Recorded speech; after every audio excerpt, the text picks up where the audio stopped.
इस नए एपिसोड में आपका एक बार फिर से स्वागत है।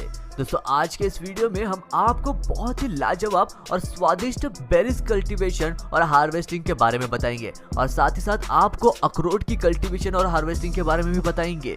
दोस्तों ये वीडियो काफी इंटरेस्टिंग होने वाला है, तो इसे पूरा जरूर देखिएगा। और अभी तक आपने हमारे चैनल को सब्सक्राइब नहीं किया है तो चैनल को सब्सक्राइब करके पास में दिए गए बेल आइकन को दबाकर ऑल का ऑप्शन जरूर सिलेक्ट कर ले। नंबर 1 पर आता है Amazon gold berry harvesting and cultivation technology. दूसरे गोल्ड बेरीज इन अमेज़न जंगलों की सबसे फेमस बेरीज मानी जाती है। इनके अंदर बहुत ही पावरफुल न्यूट्रिशन होता है जो हमारे स्वास्थ्य के लिए बहुत ही लाभदायक होता है।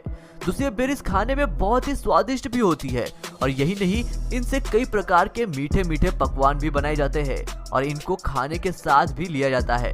दोस्तों स्टार्ट करते हैं इनकी फार्मिंग और हार्वेस्टिंग की। दोस्तों इन बेरीज को उगाने के लिए काफी पेशेंस रखना पड़ता है क्योंकि यह पूरी तरह से पककर तैयार होने में इनको 4 से 5 साल तक का समय लगता है और इनके पेड़ भी काफी बड़े बड़े होते हैं। इनको उगाने के लिए सबसे पहले नर्सरी में इन बेरीज के छोटे छोटे पौधे तैयार किए जाते हैं और उसके बाद अमेज़न के जंगलों की जमीन में गड्ढा खोदकर इनके छोटे छोटे पौधों को गाड़ दिया जाता है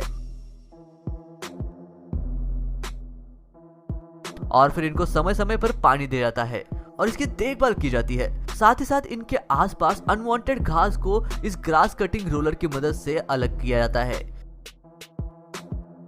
तो वैसे तो इस अमेज़न के जंगलों में बहुत सारे गोल्ड बेरीज के पेड़ होते हैं, लेकिन यहाँ के किसान हर साल भारी मात्रा में नए पौधे उगाते रहते हैं।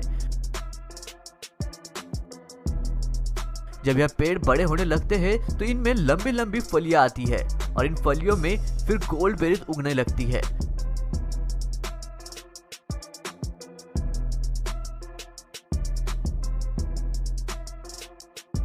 साथ ही साथ इनको बूंद बूंद सिंचाई पद्धति के द्वारा पानी भी सप्लाई किया जाता है। दोस्तों लगभग 4 साल बाद जब ये बेरीज पककर पूरी तरह से तैयार हो जाते हैं तो इसके बाद बारी आती है इनकी हार्वेस्टिंग की। हार्वेस्टिंग के लिए दोस्तों एक बड़े लंबे बांस की सहायता से इन बेरीज की टहनियों को काटा जाता है।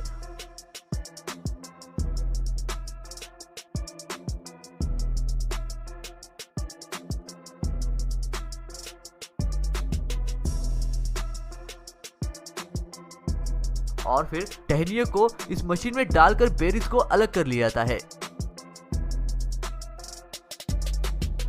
इसके बाद इन बेरीज को कलेक्ट करके फैक्ट्री तक पहुंचाया जाता है।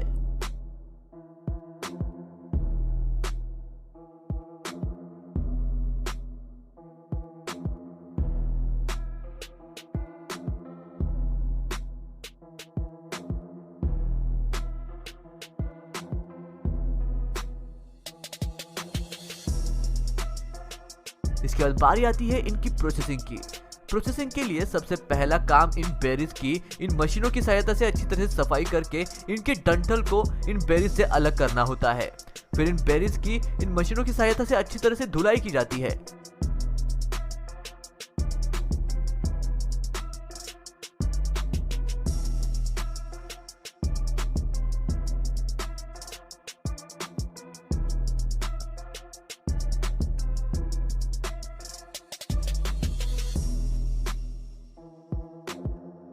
अब बारी आती है इन मशीनों की सहायता से इन बेरीज का केचप तैयार करने की।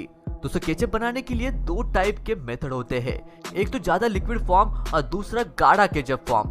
दोस्तों ज्यादा लिक्विड केचप बनाने के लिए मशीनों में एक तरफ केवल लिक्विड वाला हिस्सा काम में लिया जाता है और बाकी का अलग कर लेते हैं और उसके बाद इन बेरीज के केचप को इन थैलियों में पैक करके इन कंटेनर में डालकर इन्हें मार्केट तक पहुंचाया जाता है।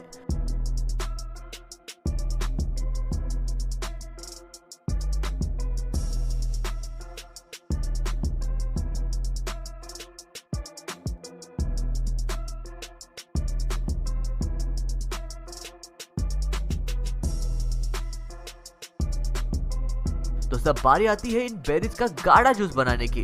इसके लिए इन मशीनों की सहायता से इनका हल्का मिक्सचर तैयार करके इसे बड़े बर्तन में डालकर इसे तब तक रोटेट किया जाता है जब तक यह इसका गाढ़ा मिक्सचर बनकर तैयार न हो जाए और साथ ही साथ इसमें पानी भी डाला जाता है।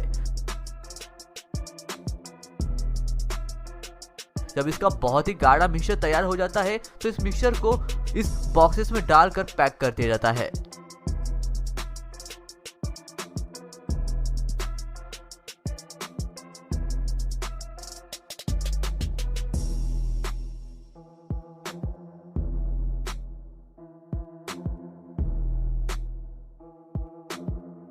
अब बात कर लेते हैं वॉलनट यानी अखरोट की। अखरोट एक नट है और नट की श्रेणी में इसे सबसे ऊपर रखा गया है। एक अखरोट के फल में केवल एक ही बीज होता है जो बहुत ही टेस्टी और कुरकुरा होता है। इसे बहुत से खाद्य पदार्थों में इस्तेमाल किया जाता है, जैसे केक, कुकीज और एनर्जी बार। यह हमारे शरीर के लिए बहुत ही ज्यादा फायदेमंद होते हैं और इसीलिए आज हम आपको बताएंगे कि अखरोट को फैक्ट्री में कैसे तैयार किया जाता है और इनकी खेती कैसे की जाती है। बाकी के मेवों की तरह ही सबसे पहले अखरोट की सीडलिंग्स यानी कि अंकुरों को नर्सरी में तैयार किया जाता है और फिर इन्हें फील्ड्स में लगाने के लिए पहले ट्रैक्टर में एक ड्रिलिंग मशीन लगाकर जमीन में ड्रिल किया जाता है।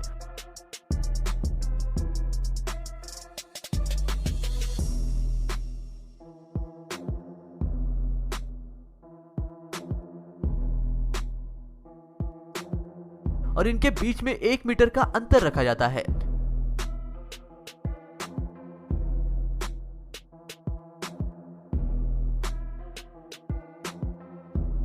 और फिर सीडलिंग्स यानी कि अंकुरों को इन गड्ढों में लगा दिया जाता है। अखरोट को उगाने के लिए बहुत ज्यादा पानी की जरूरत नहीं होती है, मगर हाँ, उन्हें रोजाना थोड़ी बहुत मात्रा में वाटरिंग करना भी जरूरी होता है। अखरोट की फसल को उगाने के लिए नॉर्मल टेम्परेचर की ही जरूरत पड़ती है और इसमें ज्यादा कीड़े मकोड़े नहीं लगते हैं, इसलिए सिर्फ साल में एक बार ही इन पर कीटनाशक दवाइयों का छिड़काव किया जाता है। आपको बता दें कि अखरोट की फसल को बहुत ही ज्यादा ध्यान से हाई मेंटेनेंस की जरूरत पड़ती है।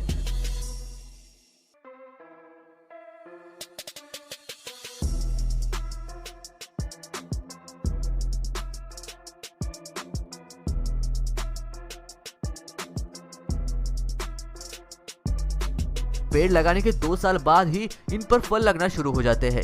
इनके फल हरे रंग के होते हैं और जब ये सूख जाते हैं तो ये पूरी तरह से तैयार हो जाते हैं, तो इनकी हार्वेस्टिंग की जाती है। अखरोट की हार्वेस्टिंग करने के 2 तरीके हैं। एक तरीका यह है कि जब यह सूखे और क्रैकेड होते हैं तो इनकी हार्वेस्टिंग कर ली जाती है और दूसरा तरीका यह होता है कि तब इनकी हार्वेस्टिंग की जाती है जब ये क्रैकेड नहीं होते।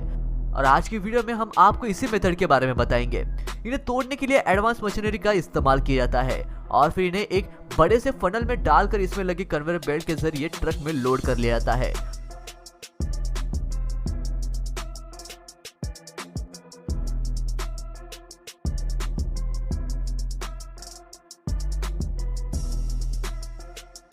और फिर इन्हें प्रोसेसिंग के लिए फैक्ट्री में भेजा जाता है, जहां पर इन्हें एक रोटेटिंग कन्वेयर बेल्ट पर डालकर इनकी सफाई की जाती है और फिर वहां से इन्हें एक वाइब्रेटिंग कन्वेयर बेल्ट पर डालकर फैक्ट्री में लगे बड़े कंटेनर में भेजा जाता है।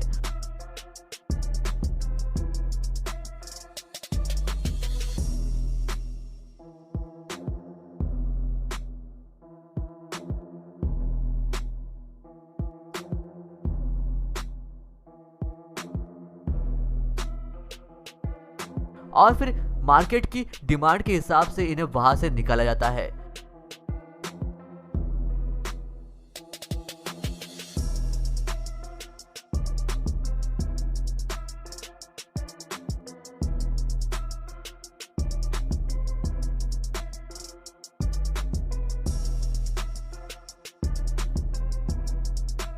इन्हें वहां से निकालकर एक रोटेटिंग सिलेंड्रिकल कन्वेयर बेल्ट पर रखा जाता है, जहां से इन्हें आगे खड़े वर्कर्स छोटे छोटे थैलियों में भर देते हैं और फिर इन्हें मार्केट में बेचने के लिए भेज देते हैं।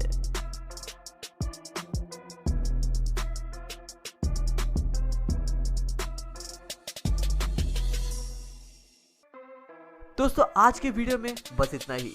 आपको इनमें से कौन सा प्रोडक्शन सबसे ज्यादा बेस्ट लगा ये हमें कमेंट करके जरूर बताइएगा। मैं मिलता हूँ आपको ऐसी ही और एक अमेजिंग वीडियो के साथ, तब तक के लिए नमस्कार।